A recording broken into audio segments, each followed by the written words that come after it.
At kung paanong itinaas ni Moises sa ilang ang ahas, ay gayon kinakailangan itaas ang anak ng tao. Krus ng... So maintindihan natin itong John chapter 3 verse 14. At kung paanong itinaas ni Moises sa ilang ang ahas, ay gayon kinakailangan itaas ang anak ng tao.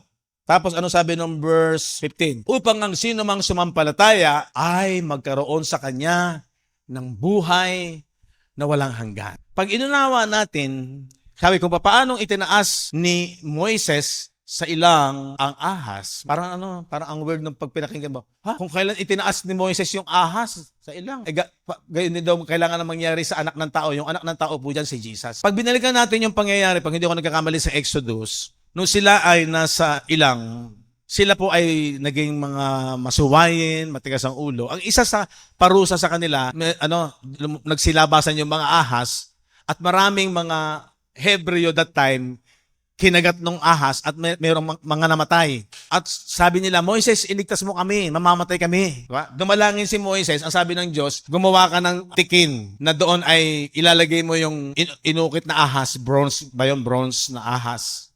Ilagay mo, itaas mo. Ang bawat tumingin, pag tinaas ni Moises doon sa ilang, ang tumingin, yung mga nakagat na may kamandag ng ahas, na nakamamatay, pag tumingin doon sa ginawa ni Moises, itinaas niya, sila ay nabuhay sa physical, hindi na namatay. Yung Old Covenant is